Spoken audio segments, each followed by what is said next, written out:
Hotel management contracts. They are what pins down most hotels in Saudi Arabia, yet not all hotels, not all HMAs are well negotiated.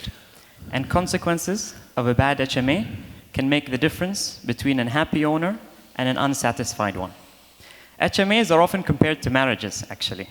And while the two are clearly very different, the reason for the comparison is the long-term nature of the two and the difficulty in terminating those agreements. Having worked on over 100 HMAs in Saudi, I've seen what makes a good contract, a normal one, and a bad one. And I can tell you that if you implement just the points I will cover today, you can make sure you have an HMA that is very good compared to the market. So what does a good HMA from an owner's perspective need to include? And I'm going to run through quickly 13 points that are in no way exhaustive, but just 13 good points to keep in mind that if you did take those points with you to the next negotiations, you would probably do well in terms of what your HMA looks like. Number one, having a clear opening date obligation. And that means that if you build the hotel according to the standards set, there's no undue delay in opening on the side of the operator. There are clear, objective criteria to meet for opening. Number two, a brand standards freeze. So that if you have fit out the hotel to the latest standards as of today, there are at least several years within which you're not required to upgrade the hotel.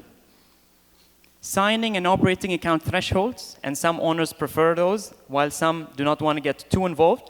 But those include having a threshold above which the owner has an additional approval right, both in terms of signing operating agreements or withdrawals from the operating accounts or other accounts.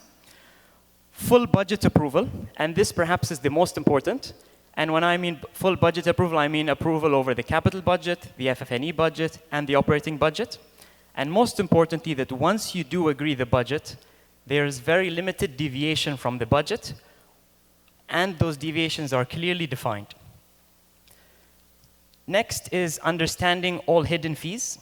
And this means that do not think that it's just the management fee and the incentive fee and the central services fee and the booking fee, but you have to make sure that you work closely with your consultants and with the operator to know exactly what fees you are going to be paying down the line, because a lot of owners are surprised when they first start operations by the amount of fees they are paying, particularly the centralized fees. Withholdings, and it's important to understand that position.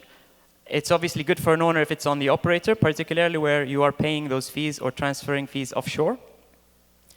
Staff housing and insurances, and this is an interesting one, and this includes deviating from the uniform system of accounts for the region and making sure that staff housing and insurances, excluding business interruption and property all risk, are included as operating expenses and not as an owner's expense. Exclusivity and an area of protection. This is obviously very important, but the extent of such exclusivity will vary depending on the brand and depending on the area. But you want to make sure that the circumstances upon which such exclusivity falls away are also clearly defined. Key employee selection. This includes, at minimum, the general manager and the director of finance. But by all means, you can include director of HR, director of sales and marketing, director of engineering, whatever works for you. Limited sale restrictions, and what I want to emphasize here is making sure that there are objective criteria so that if there is a sale, the operator is not in a position to unduly delay the sale, whereas if the new buyer meets the requirements, you can easily proceed with the sale. Rebuilding upon damage limited to insurances, and this is in the event that most operators do require that an owner rebuilds a hotel in the event that it's damaged or destroyed. What you want to ensure is that the obligation to rebuild is limited to the extent insurances are paid, and it's limited to the extent that the economic situation does justify rebuilding a hotel. A clear limit or no compensation to an operator in the event of expropriation. And while operators will, of course, argue that they would have also suffered a loss in the event of expropriation, I think it's very important that the owner's capital is prioritized in relation to any compensation paid in the event of expropriation. And finally, termination in the event of a prolonged force majeure event. And we're particularly seeing this come to light more often nowadays, but it's if the operator is unable to operate the hotel due to a force majeure event, then if that force majeure event is prolonged beyond a period of 6 months, 1 year, 2 years, whatever you reach to with the operator, there is the option for the owner to terminate the agreement. So having touched on what a good contract includes, I will now cover terms that are often considered impossible, but are in fact possible with the right strategy and a holistic approach to negotiations.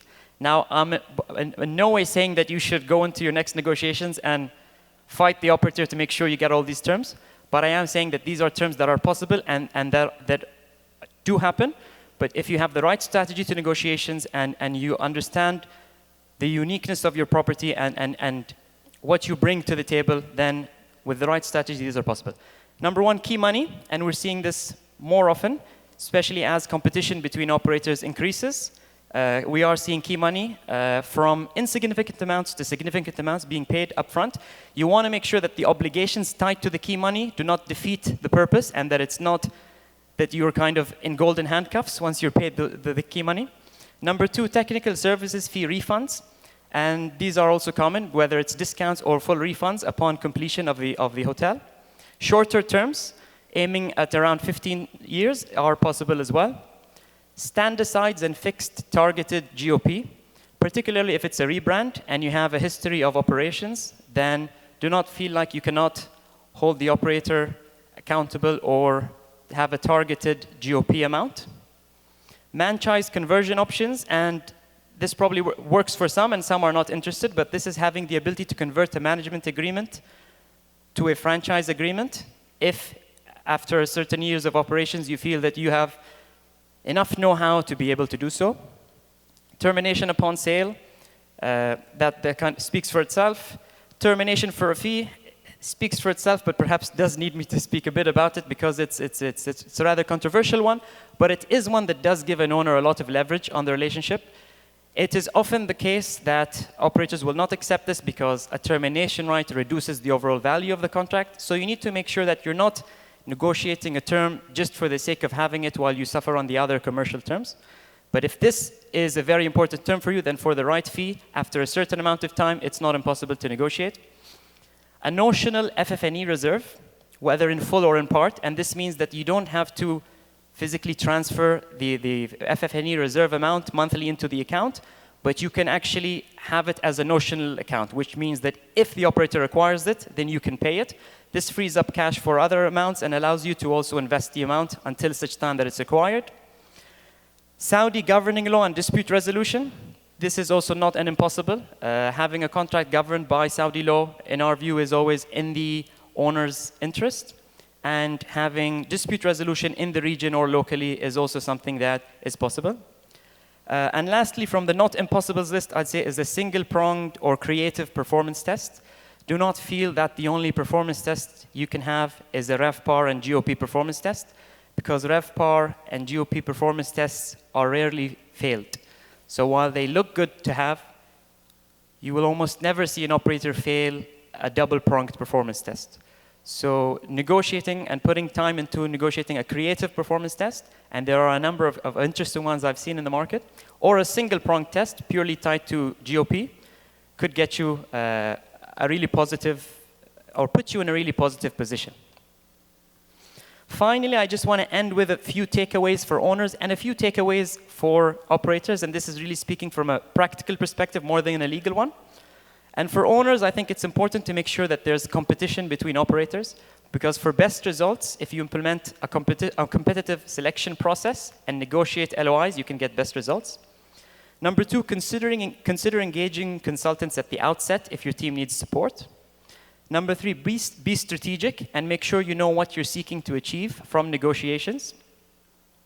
Number four, pick your battles. Pursue the commercially significant issues. You cannot usually achieve everything. Compromise and try to understand the operator's perspective. They are successful international operators for a reason. And finally, for owners, don't rush the negotiations. The best deals are not usually done fast. And finally, some takeaways for operators as well. I haven't forgotten our dear operators in the room. Number one, and perhaps a very important one, is take time to inform and educate. Don't assume that the owner and its consultants know what is distinctive about you as an operator, or that they are market experts. You often see owners doing their first hotel and take the time to explain to them and to explain to their consultants the way your contract works, what's distinctive about your brand, etc. Be honest about your strengths and weaknesses with respect to your competitive set. And I think that's very important because no operator is perfect, but when you approach an owner from day one, being clear about your weaknesses particularly, that could lead to a better long-term relation. Be flexible.